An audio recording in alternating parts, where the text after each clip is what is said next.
It was a quiet evening, the kind that feels almost too calm, where every sound in the house seems louder than it should.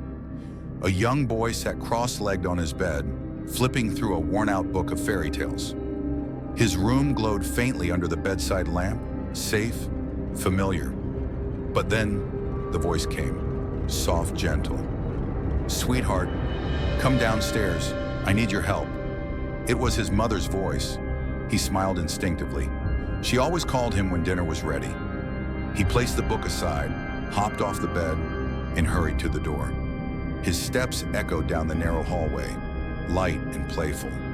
But as he passed the hallway mirror, something made him stop. The reflection of the corridor behind him was wrong. The hallway in the mirror was darker, stretched as though it went on forever. And in that reflection, he could see a figure, a woman, standing still. His heart skipped.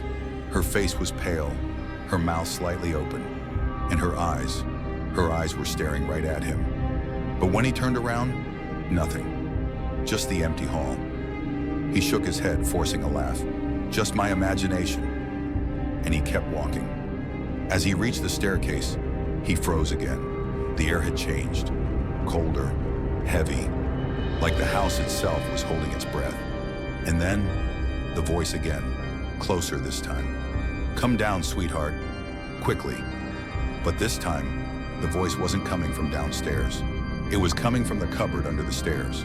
The wooden door creaked slowly, as if inviting him closer, and a pale hand reached out. He stumbled back, his breath caught in his throat. His instinct screamed, "Run!" But before he could move, another sound broke the silence. Footsteps, coming from the kitchen, and then her voice again, warm, ordinary. "Dinner's ready!" Two voices, one inside the cupboard, one from the kitchen. He froze in terror. Which one was real? Something inside him wanted to peek into the cupboard, to confirm, to know. But as he leaned closer, the hand shot out again, gripping his wrist with ice-cold fingers. He was yanked inside. Darkness swallowed him whole. When his eyes adjusted, he gasped. He wasn't in the cupboard anymore.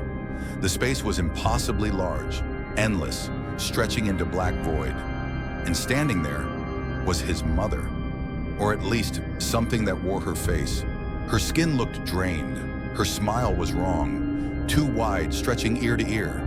And when she spoke, her voice cracked like broken glass. "I told you to come down." He tried to scream, but no sound came out. He tried to move, but his body refused. That's when he realized. He was lying in his own bed.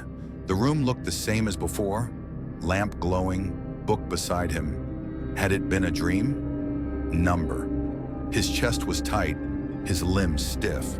He couldn't move, couldn't breathe. He was awake, and she was still there, crouched in the corner of the room, watching. Her head tilted unnaturally, her hair dangling like wet ropes. Her eyes glistened with something inhuman.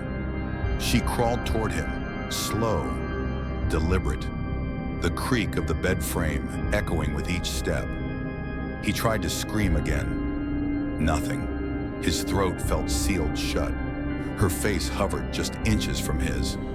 Her lips moved, but instead of words, he heard the sound of his mother calling from the kitchen. "Dinner's ready!" Two voices again, one in his head, one outside. Tears welled in his eyes. His chest burned as he fought to move, to break free from the invisible weight crushing him down. And then, her hand reached for his chest, cold, piercing. He felt her fingers sink into him, clawing at something deeper than flesh. His vision blurred, his mind screamed, and then a whisper. "Don't trust the voice that calls you. It's